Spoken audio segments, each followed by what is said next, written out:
ادعای عجیب و غریب آیت الله چوپان دروغگو قزوینی. آقا اینها را که دیگه ما معجزه نمی کنیم، از کتاب‌های شما داریم میخوانیم. این آدرس‌های دقیقی که ما داریم میدیم از کتاب‌های شما داریم میدیم. آیت الله قزوینی ادعا می کند شیخ الاسلام ابن تیمیه رحمه الله مسئله عدم وقوع 3 طلاق با یک لفظ را از شیعه گرفته است.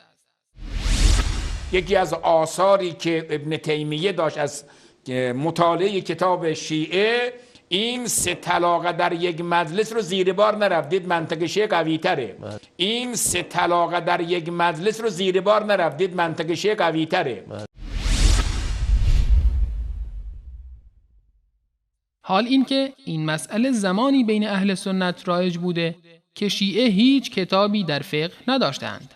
شیخ الاسلام ابن تیمیه رحمه الله در مجموع فتاوا می‌فرمایند: هذا قول كثير من السلف والخلف وهو قول طائفة من أصحاب مالك وأبي حنيفة وأحمد بن حنبل، وهذا أظهر القولين لدلائل كثيرة منها ما ثبت في الصحيح عن ابن عباس قال: كان الطلاق 3 على عهد رسول الله صلى الله عليه وسلم وأبي بكر وصدرا من خلافة عمر 1، ومنها ما رواه الإمام أحمد وغيره بإسناد جيد عن ابن عباس أن ركانة بن عبد طلق امرأته 3 في مجلس واحد وجاء إلى النبي صلى الله عليه وسلم فقال: إنما هي 1 وردها عليه، وهذا الحديث قد ثبته احمد بن حنبل و غیره.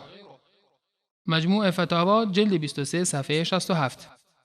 این فتوای بسیاری از سلف و خلف می باشد و همچنین فتوای گروهی از اصحاب مالک و ابو حنیفه و احمد، و این قول صحیح ترین 2 قول می باشد. به دلایل زیادی من جمله روایت صحیح ابن عباس که می فرمایند 3 طلاق با یک لفظ در عهد رسول الله صلی الله علیه و سلم و ابوبکر و صدر خلافت عمر یکی محسوب می شد. همچنین روایتی که امام احمد و دیگران با اسناد جید از ابن عباس نقل می کند که رکان بن عبد همسرش را در یک مجلس 3 طلاق داد و وقتی به نزد رسول الله صلی الله علیه و آله و سلم آمدند و از ایشان پیرامون این مسئله پرسیدند، ایشان فرمودند 1 طلاق بیشتر نمی باشد و همسرش را به او بازگرداند. این حدیث نزد امام احمد و دیگران ثابت می باشد. یکی از آثاری که ابن تیمیه داشت از مطالعه کتاب شیعه، این 3 طلاق در یک مجلس رو زیر بار نرفتید، منطق شیعه قوی تره.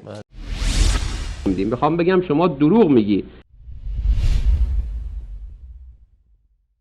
حال چگونه این آیت الله ادعا می کند شیخ الاسلام این فتوا را از شیعه گرفته، در حالی که این مسئله قبل از ولادت قدیمی ترین فقهای شیعه نزد اهل سنت معروف بوده است؟ حالا من نمیدونم حماقت حدی داره آقای محسن، اینا واقعا در این قضایا از حد گذراندن. بله از حد گذراندن، هر روزم دارن رسوا میشن ولی باز همینطوری دارن. حالا نمیدونیم چیه قضیه. سوال کردن هل یکذب المؤمن، مؤمن دروغ میگه؟ حضرت فرمود انما یفتر الکذب من لا یؤمن، اونی افترا میبنده و دروغ میگه که اصلا به خدا و قیامت ایمان نداره. یکی از آثاری که ابن تیمیه داشت از مطالعه کتاب شیعه، این 3 طلاق در یک مجلس رو زیر بار نرفتید، منطق شیعه قوی تره.